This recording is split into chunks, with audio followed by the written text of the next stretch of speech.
Сәлем достар, баршаларыңызға бүгін сіздерге Индиго сайты арқылы балабақшаға балдарыңызды кезекке қою туралы көрсететін боламын. Бұл видео сіздерге пайдалы болады деп ойлаймын. Мен каналыма тіркеліп, лайк басып, комментарий жазып, қолдап кетіңіздер. Алдын ала сіздерге рахмет. Ең алдымен Googleға Индиго деп сайтқа кіріп аласыздар. Осылай сіздерге басты бет ашылады және мына жерде геолокация тұрған жерге өздеріңіздің қалаларыңызды белгілеп аласыздар. Міне белгілеп болған соң, міне ішінде өздеріңіздің қалаларыңыз осылай шығып тұрады. Сосын кезекке тұру дегенді басатын боласыздар.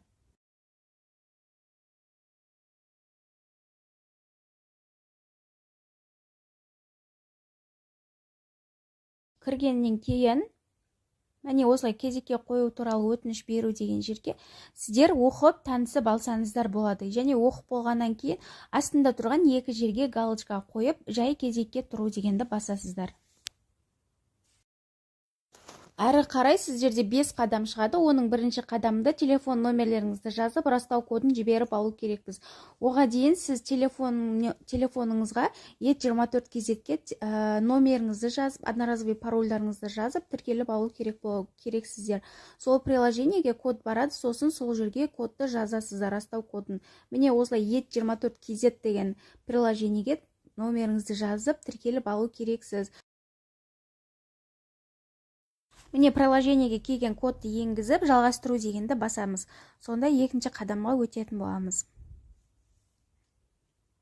Екінші қадамда өзіңіздің ЖСН номеріңіз және балаңыздың ЖСН номерлері керек болады.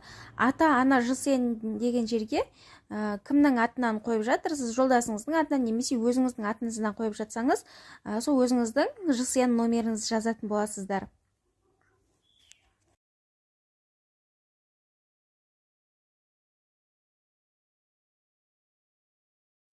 ЖСНіңізді жазып болған соң, аты жөнін толтыру дегенді бассаңыздар, осылай аттарыңызды, фамилия, отчество, барлық нәрсеңізді шығарып береді. Одан кейін бала туралы мәлімет деген жердегі баланың ЖСНі деген жерге қай балаңызды кезекке қойып жатырсыз, сол балаңыздың номерін жазасыз, ЖСН номерін жазасыз.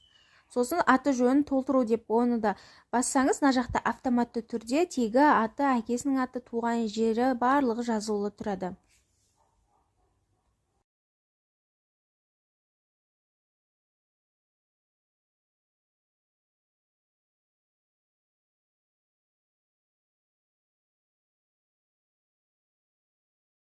Барлығын толтырып болған соң, жалғастыру дегенді басып, үшінші қадамға өтеміз.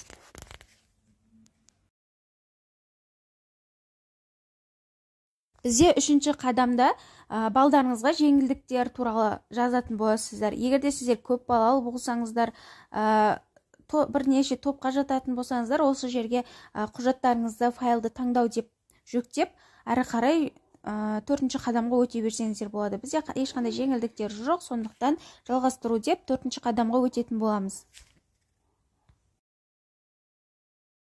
Төртінші қадамда сіздер хабарлама алуға келісім беру керексіздер. Хабарламаны SMS түрінде аласыз ба, телефон номеріңізде SMS туралы келе ма, электрон почтаға келе ма, соны белгілеп кетесіз осы жерге. Біз телефон номерге SMS болып келген қалаймыз, және хабарлама тілін таңдап аласыздар өзіңізге. Сосын астында мәліметтерді пайдалануға келісемін деп галочка қойып, жалғастыру дегенді басасыздар. Міне басып жібергеннен кейін, осылай сіздерге 5-ші қадамда алдыңғы толтырған барлық өтініштеріңіз шығып тұрады. Сосын өтінішті жіберу дейсіздер. Өтініш беруді басып жібересіздер. Міне рахмет, сіздің өтінішіңіз қабылданды және тіркеуге жолданды дейді. Балаңыз кезекке қойылды деген сөз.